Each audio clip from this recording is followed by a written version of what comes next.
Alors, on s'apprête à attaquer un grand Oui, morceau. alors on Alors, vous l'a dit, aujourd'hui, Céline n'est pas avec nous en studio, mais elle va nous parler du film donc L'étranger.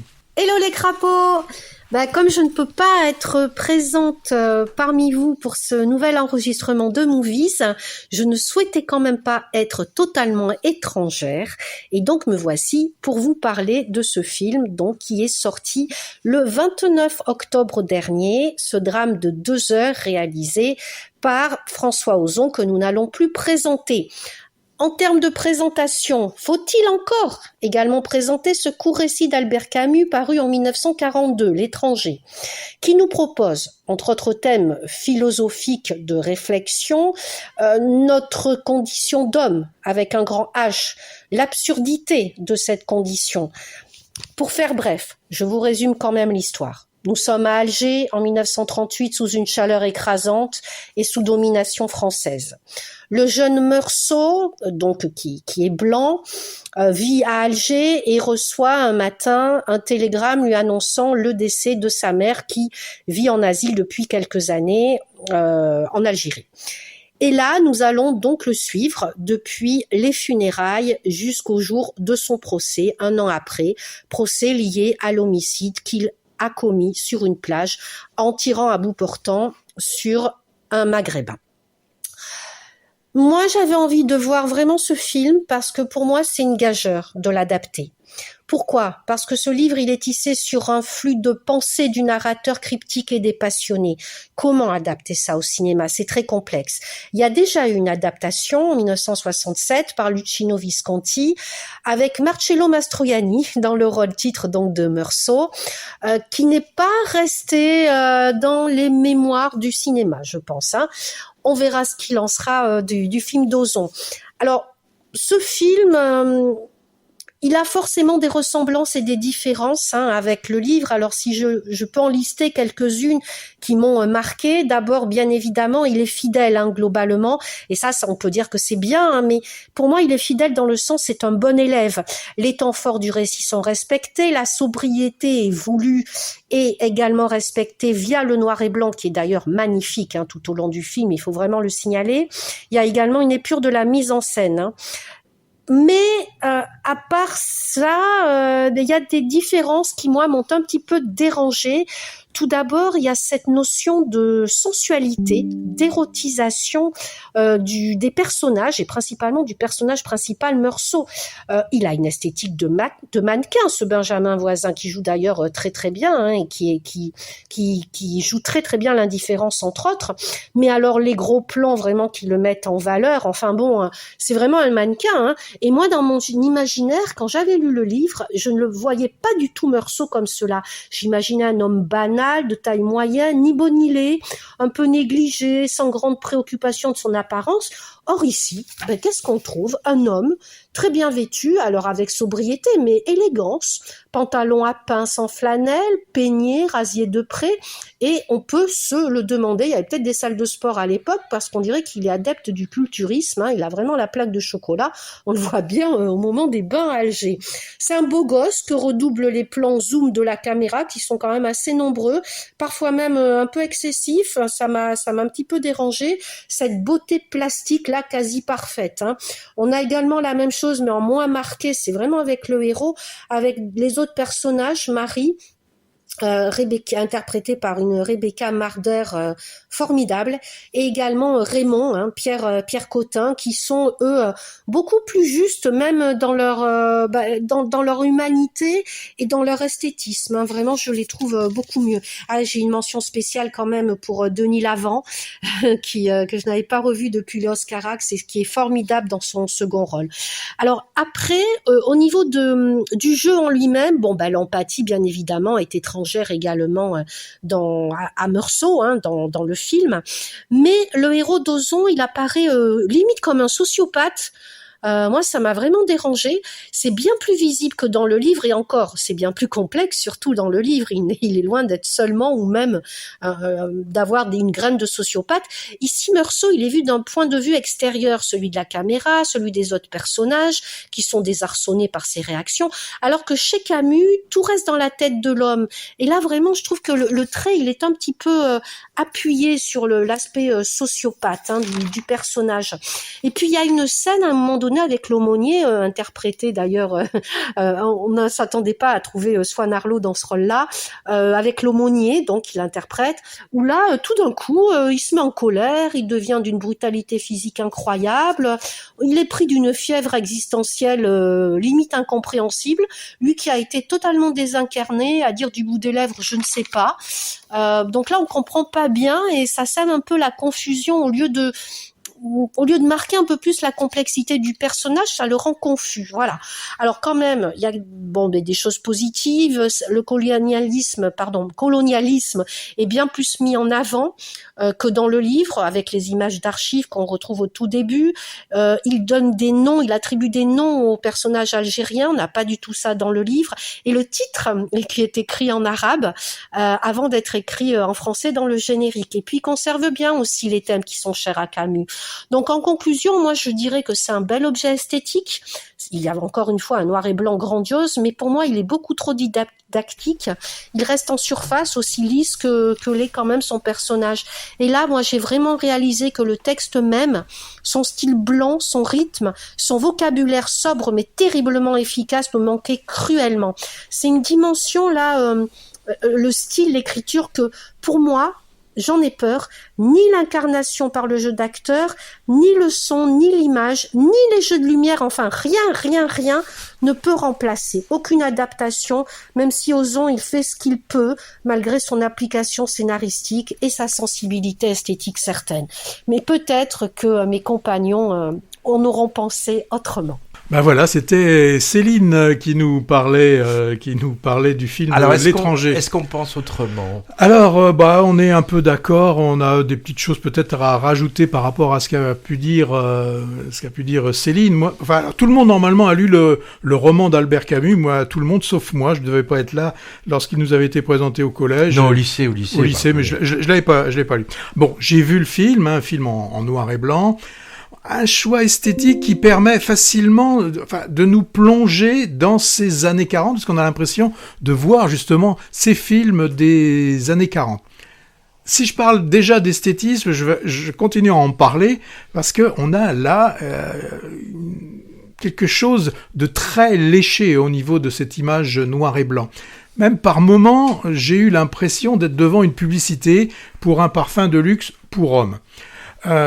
Voilà, ça c'est vraiment la première impression que j'ai eue. Alors, après avoir vu le film, je me suis dit tiens, ce serait pas mal, et j'ai lu le court roman en 2h30, il est lu, et là je me suis rendu compte que Ozon est très très fidèle à l'histoire qui est racontée dans ce roman. Toutes les scènes du roman sont là. Peut-être il y a une partie qui se passe avant le juge d'instruction qui elle est reprise dans le partie procès. De même, au niveau des dialogues, on retrouve vraiment les dialogues que l'on a dans le roman. Donc une fidélité au roman. Mais bon, est-ce bien, est-ce mal d'être fidèle ? Pas forcément. Ça fait pas forcément du cinéma que d'être fidèle à un livre. Alors, au niveau, j'en ai parlé du travail qui est fait, donc une image noir et blanc très léchée, mais au niveau de la mise en scène, au niveau des cadrages, j'ai rien trouvé de forcément extraordinaire et de très excitant dans ce cinéma. Alors, il y a quand même une différence importante qu'a fait Ozon par rapport au bouquin, c'est que normalement, l'incipit du roman, on s'attend à avoir aujourd'hui, maman est morte, ou peut-être hier, je ne sais pas, j'ai reçu un télégramme de l'asile, mère décédée, etc., etc. Eh bien là, Ozon, il préfère, selon moi, un peu politiser le roman avec une forme de repentance, puisqu'il choisit dès le début du film de prendre une phrase qui est dite dans la seconde partie du livre. C'est lorsque Meursault entre dans la cellule commune de la prison. La question lui est posée de savoir ce qu'il fait là. Et il dit simplement « J'ai tué un Arabe ». Alors, normalement, quand on lit le livre, on est plus devant une histoire un peu de l'absurde de ce personnage. Et là, Ozon nous donne l'impression qu'il veut que l'on puisse affronter le passé colonial. Bon, certes, Camus était un pied noir. Son livre, rappelons-le, a été écrit en 1939. Il se passe en Algérie. Et c'est un Arabe, mais sans nom, qui est le personnage qu'il tuait. C'est vrai que le meurtre était, dans le bouquin en tout cas, il n'est fait aucune référence à cet Arabe, aucun nom n'est donné, rien n'est fait. Alors que dans le film, on lui donne un nom, on lui donne une fratrie qu'il n'a pas dans le bouquin. Alors, donc ce film est pour moi une petite déception quand même, peut-être à cause franchement de cette image trop bien léchée qui me donne l'impression de combler un vide. Alors, je n'oublierai quand même pas l'interprétation de Meursault. On a Benjamin Voisin, qui d'ailleurs a été unanimement salué pour son interprétation. Il est vraiment habité dans ce rôle. Il incarne un Meursault mutique, indifférent, avec... Il parle par des silences, j'ose dire ça. Ça traduit quand même toute cette absurdité, finalement, du monde qui l'entoure. Benjamin Voisin, à un moment donné, il m'a fait penser un peu à une sorte de samouraï, un peu à Alain Delon dans le film. Visconti voulait prendre Alain Delon pour sa version du film. Alors, par contre, il y a Pierre Lotin, qui habituellement j'aime bien, là on lui en fait faire vraiment des caisses.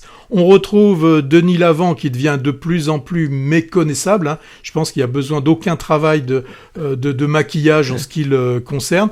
Et on revoit, il y avait longtemps que je ne l'avais pas vu en tout cas, Christophe Malavoie qui fait une apparition. Moi je ne l'avais pas reconnu. Ouais. Moi je l'avais reconnu quand je l'ai vu. C'est le président, c'est le président. Alors, autre point aussi qui ne sont pas en tout cas... j'ai lu le livre juste après, qui ne soit absolument pas évoqué dans le film, c'est pour moi j'y ai vu quand même des moments où l'homosexualité est quand même frôlée lorsque l'on voit les trois Arabes, lorsqu'ils sont un peu lascifs là, sur la plage. On sent que Meursault, ça crée chez lui une certaine émotion. Donc voilà, j'ai plus vu à ce moment-là un film de Pasolini des années 60. Voilà, donc pour moi, un film où une place est donnée et une place où on a érotisé, je ne sais pas si on peut dire le terme, si on a érotisé un peu ce héros, ce qui était complètement absent du bouquin. Et toi, Hervé, as-tu d'autres choses à rajouter par rapport à tout ça? Alors, il y a quelques semaines, Alger, sous Empire ottoman au XVIe siècle, avec un Cervantes avant Don Quichotte romanesque qui avait séduit Céline, je me souviens. Et nous revoilà dans cette ville, donc cette fois sous domination française, vers la fin des années 30. Entre parenthèses, aucun des deux films n'a été tourné à Alger. Cervantes, c'était en Espagne, et L'étranger à Tanger, pour des raisons pratiques, mais aussi politico-diplomatiques. Il paraît que Camus n'est pas très dans les bonnes grâces du pouvoir algérien. Alors, je rajoute en effet 2 ou 3 choses à vos analyses auxquelles j'adhère globalement. D'abord, j'ai trouvé moi aussi le récit filmé fidèle au bouquin. J'avais guère apprécié et lu à l'adolescence. Relu en prévision de cette 2e adaptation au cinéma. Et là, conquis par le texte, la radicalité du propos, l'opacité du personnage principal insondable, comme dépourvu de sentiments et de motivation, étranger aux autres et à lui-même, chose qu'on retrouve bien dans le film. Et c'est pas le moindre des compliments, car pas facile de porter ce genre de littérature à l'écran, et Ozon réussit plutôt bien son pari. J'ai trouvé vraiment Benjamin Voisin magistral. Alors, le réalisateur et l'actrice Rebecca Marder étaient présents à une avant-première au Jean Eustache de Pessac, lors d'une unipop de ville en ville, qui rassemblait, Patrick, 50 salles de cinéma partout en France. C'était un record. Tous les deux on dit que le jeune acteur était si impliqué dans son rôle qu'il avait du mal à en sortir. Il s'isolait et ne faisait pas la fête, par exemple avec l'équipe. À mots couverts, on a compris qu'il l'avait trouvé assez pénible sur le tournage. C'est pas le genre de truc qui se dit en général, mais le sous-entendu, même teinté d'humour, sonnait vrai en fait. Ma foi, si ça a été le prix à payer pour incarner avec une telle force son personnage, le 7e art y gagne. Je parie pour un César là bientôt peut-être, non ? Alors, Ozon a ajouté des petites choses qui rendent son adaptation davantage contemporaine. Plus grande place donnée au féminin, avec la petite amie Marie Cardona par exemple, et également à Djemila, qui n'est jamais mentionnée, citée comme nom dans le livre, la sœur de la victime. Le réalisateur place quelques scènes qui ne sont pas dans le livre, comme la toute dernière, qu'on peut voir comme un hommage à la victime, qui n'est en effet qu'une silhouette anonyme chez Camus, comme vous le rappeliez tous les deux. On trouve en effet un certain érotisme à l'écran, avec par exemple les beaux corps du couple magnifiés. Ça, c'est pas trop dans le bouquin non plus, très elliptique et froid au niveau charnel, on va dire. Bon, pourquoi pas. Moi, ce qui m'a intrigué, c'est la scène de crime sur la plage avec les deux hommes. Vous l'avez un peu dit tous les deux, il me semble. J'ai trouvé ce court passage très très empreint d'homoérotisme. Corps semi-nu à l'anguille ou avec chemise largement ouverte, sueur qui perle, regard de braise, caméra qui s'attarde sur des aisselles humides. Je me suis alors demandé si Ozon... je me suis dit tiens, il est habitué à évoquer l'homosexualité masculine dans son cinéma. Est-ce qu'il n'aurait pas glissé un sous-texte caché à son personnage de Meursault et pourquoi pas à son mobile? Alors du coup je lui ai posé la question. Alors il a fait une réponse de Normand comme on dit, reconnaissant le caractère très érotisé de cette scène particulière, mais ajoutant laisser au spectateur une éventuelle interprétation. Bon, c'est classique de dire ça. Alors globalement, moi j'ai trouvé ce travail d'adaptation quand même passionnant quand même. Mais pour terminer, alors je vais me faire mauvaise langue, avocat du diable, en disant quoi?